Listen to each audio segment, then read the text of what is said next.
I like the energy you brought in today. I was feeling a little slow, you know. I had a burrito for dinner last night. I came in a little slow to this show, if you will. What's going on, folks, and welcome into Monkey Knife Fights preview show for Thursday Night Football. I'm Connor Rowntree, and we're joined by the best, Jim Coventry. Jim, how you doing this week? Happy to see you again. Let's go. Oh, man, I love this power segment we do every week. We bring in people to goods. Let's get right after it. It's a great day. It is, and now we got a pretty good game tonight. The Colts are turning things around. Matt Ryan finally coming into form, over 350 yards last week. The Broncos, well, Russell Wilson had the best performance he's had in a Bronco jersey despite the loss. A QB rating over 124. Like, that's what you want to see. That's what's going to get the Broncos wins, despite the fact they played a very desperate Raiders team last week that really wasn't going to be denied. Now, both teams are struggling.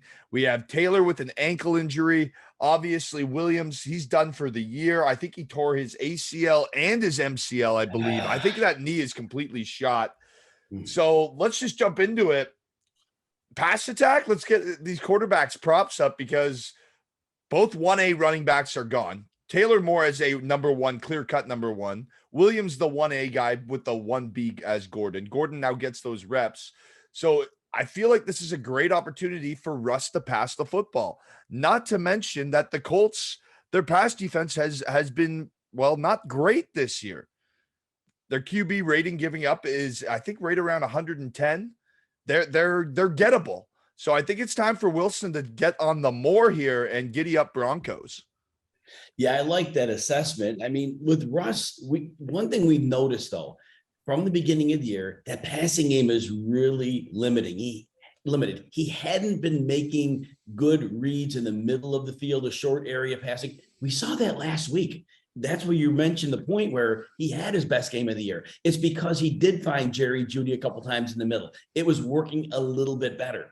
And, you know, I mean, obviously in that game on defense, they were killed on the ground by Vegas, but they had to score. They didn't score enough to win, but they put Russ in a position where he had to continue to move the offense. And so that helped them really well. Now, this, like you said, it's a really good matchup. Indy is bottom 4 in pressure rate. And that's huge for Russ because Russ often has to move around the pocket. And he doesn't move as well as he used to. So teams also, they can't run against Indy. And not that they want to run with no Javonte Williams. So that said, this is what we call a pass funnel defense. And so with Russell Wilson at 245 in the yards, he's going more here. I agree with you 100%, Connor. Yeah, you have to take the more on that, especially, you know, you saw Cortland Sutton last week. He had 5 receptions. Jerry Jeudy had 4 receptions, as you said, got open over the middle. Both of them scored a touchdown. Both of them had more than 50 yards. So Russell Wilson seems like he's finally being settled, finally settling into this offense, if you will. And then Matt Ryan on the other side kind of had a bit of a gunslinging performance last week. As I said before, over 350 yards, 356 totaled against the Titans. Man, this Broncos secondary is interesting. They're young, they're exuberant. Yep. But I feel like last week I was picking on them a bit. I feel like there were holes to be exploited against Derek, and they went out and they shut down Derek Carr. Pat Surtain II has looked great. This is a tough line for me because of how bad the Broncos rush defense has been. Josh Jacobs skinned them last week, over 140 yards, 5.1 per carry. Taylor's hurt. Is Hines going to be able to carry the ball for 140 yards? Is he going to be able to average 5? Pittman didn't really get involved last week. That's Ryan's go-to guy. Yep. This is a tough one. I'm going to lean towards the less just because the Matt Ryan, yes, he had the great performance last week, but the way to get to the Broncos is on the ground. And I don't care if Taylor's hurt. You have to be able to go to it has to be a next man up situation. That's what the NFL is built on. Next man up. Let's hand the ball off. I'm taking less on Matt Ryan.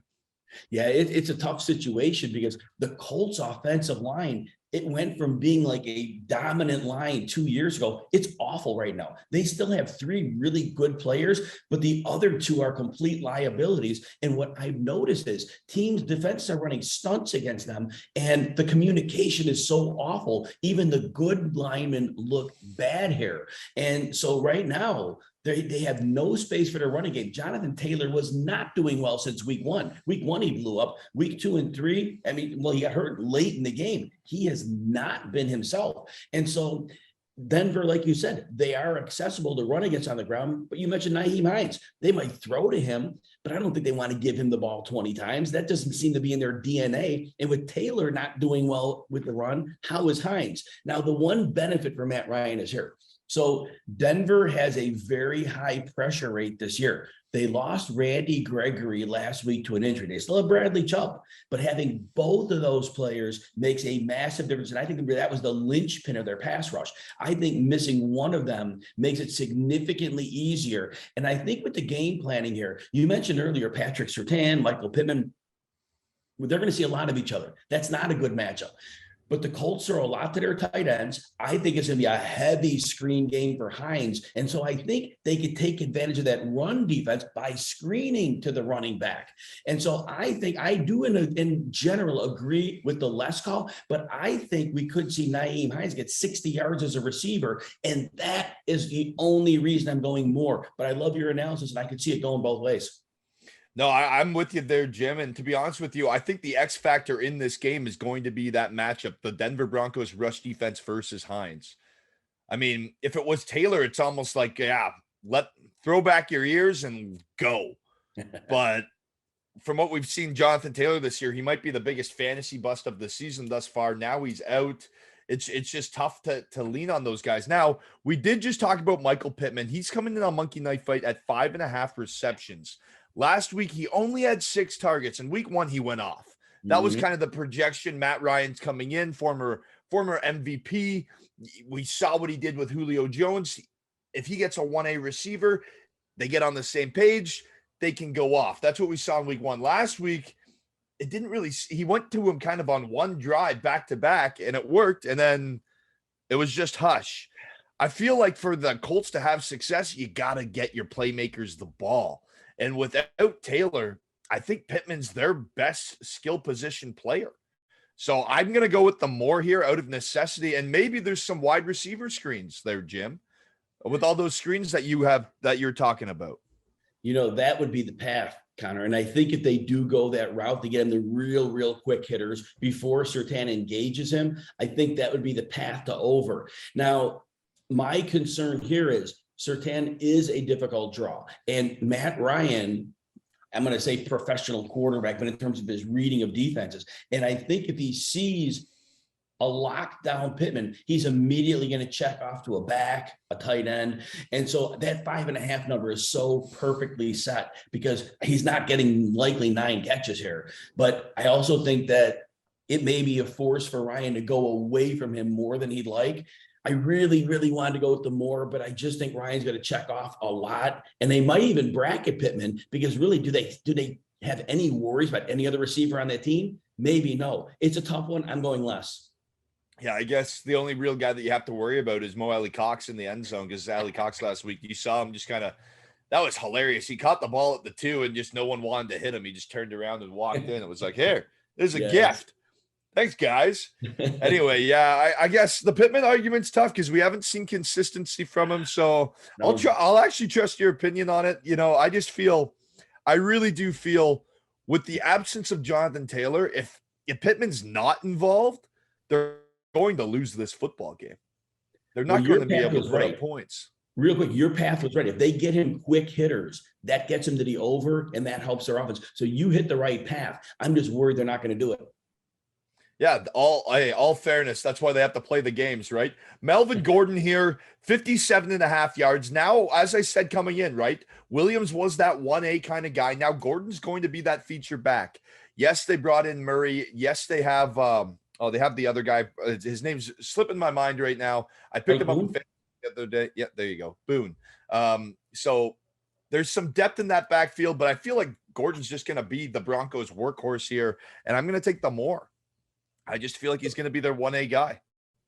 So, Connor, last week, Derrick Henry went off in the first half. He had like 99 yards in the first half. Indy is literally a shutdown run defense. Derrick Henry got 15 yards the rest of the way. It was like the defense is like, what are we doing? They were blowing assignments. It was very unlike them. They totally clamped down on him in the second half. This is an elite run defense. It doesn't give much up. A huge injury for Denver. Quinn Miners is their center. He's an elite run blocker. He missed last week and he missed practice this week. I think it looks like he may not make it. If he doesn't make it, it's a big ding against a great run defense. And honestly, when I'm watching Melvin Gordon this year, he looks like an aging back. He looks like somebody that's kind of on the back nine right now. And Mike Boone's been with the team for 2 years. He's a very explosive running back. It's like he practices with him. They know what they have there.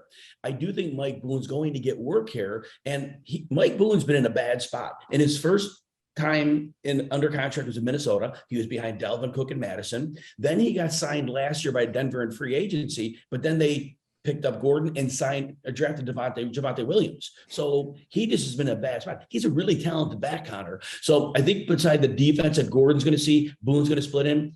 I'm going lesser. Yeah, that makes total sense to me. And remember, they just brought in Murray, who last week had a day for the Saints, right? And scored a touchdown yes. out of nowhere. Signed him right off the Saints practice squad. So there could be something there. That actually makes a lot more sense to me. Hey, that's why we bring he's the pro here.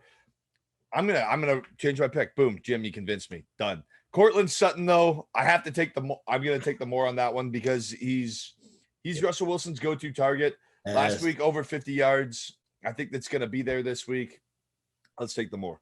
You highlighted this earlier. You hit the nail on the head. You talked about how Indy's struggling against the pass. Completely accurate. You know that well, and you're sharing that with the group out that's watching us. So that's it. It's an easily attackable matchup. Russell Wilson always was going to profile best with Cortland Sutton. It's a downfield game that Wilson likes. Sutton wins downfield, even though he's not explosive fast. He gets open. This is another big game for him. Completely agree with you, Connor. He's sailing past the number. Go with more.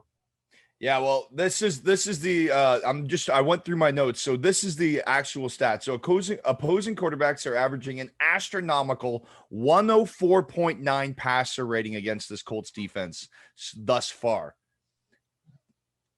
Russell Wilson with two guys, with two alphas, as you say. Last week you were talking about the alphas at wideout. Oh, look out for Russell Wilson tonight. Yeah, I absolutely love that. And let's get into the touchdown dance because I think we just touched on Cortland Sutton. He's got to be my first pick. But Jim, I'm going to throw it over to you. Who do you like this week? I think it all starts with Cortland Sutton. And I think Michael Pittman has to score for the Colts. And then my other obvious pick would be Jerry Jeudy. I think that Russell Wilson's going to throw all over these guys. So as always, we're in the majority with most of this together. We both think Sutton and Michael Pittman have a great chance of scoring. We love them here. And totally Jerry Jeudy's a great choice against this pass defense.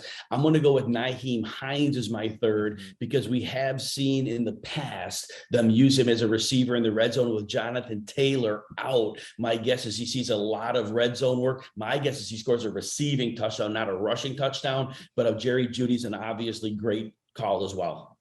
Yeah, no, I just think those are kind of the playmakers on both sides of the ball, and there isn't too much harm there. And then the one thing that I'd be wary of is the Melvin Gordon based off of Jim's breakdown. So just maybe don't punch that Melvin Gordon ticket too quickly there. And that's a good fantasy note too, folks. I know that there's been a lot of fantasy mixes and matches with injuries this week. So Jim's got you covered on that one. Maybe lean to Boone, or maybe lean him in the flex position if you have to play either or. But that's really it. Jim, game predictions. What's going to happen tonight? I like the energy you brought in today. I was feeling a little slow. You know, I had a burrito for dinner last night. I came in a little slow to this show, if you will. But you came in hot. You brought the fire. You brought the heat. The analysis has been awesome. What's going to happen on Thursday Night Football? You know, Connor, I just can't get past how bad of a team Indy is. They have not much going for them right now. The defense is bad. The offense is a little bit dysfunctional. Broncos are far from great. They're home. That's huge on a short week. And they have a big edge when their offense is on the field. You mentioned earlier, Russell Wilson started to play better, use other parts of the field. This is a matchup he can exploit. And Indy's going to find it tough to keep up on the scoreboard, especially if they have to pass against what's really a strong secondary in Denver. So I see this one going Broncos 27-17. Now the over and under is 43. So I've got it barely going over. So it's not like the most reliable overcall, but I then definitely see Denver covering that 3.5 line. Yeah, I'm with you on that. I got the Colts to win this. Or sorry, I have the Broncos to win this game. Hey, they're both horse mascots. Can you blame me? But yeah, the Colts, the fact that they're giving up 69% of all passes against them, and they've already given up 7 touchdowns through the air this season, that's just Russell Wilson in form at home. The crowd's going to be behind him. Time for him to take the lead of this team and get a win here on primetime. It seems like it seems like a great setup for the Colts, and I'm with you. I think they cover the spread. I think that's an attackable number. So yeah, I'm with you. I'm with you, Jim. I'm not sure about how many points will be scored, but yeah, I'm definitely with you on the Colts covering. Jim, let the people know where they can find all your awesome content. You can find me at Jim Coventry NFL on Twitter. I've been doing like a little data dump every week where I'm breaking down some important numbers and explain why they're important. You can catch me on Sirius XM Fantasy Channel. I'm on there on Saturdays 1 to 3 Eastern, Sunday 9 to 10 Eastern, and actually next week I'll be on during the week, most of the week, and always at Rotowire.com and the Rotowire YouTube page. Stream there a lot. Yeah, I've been checking out your Instagram too. Just I've been seeing some of those prop picks. I should have been tuned into the Melvin Gordon situation because I bet you broke that down earlier, didn't you? A little bit, yeah. Darn it. Should have been there. Darn it. All right, folks. We'll see you next week. I'm Connor Rowntree. That's Jim Coventry, and as always, enjoy the football.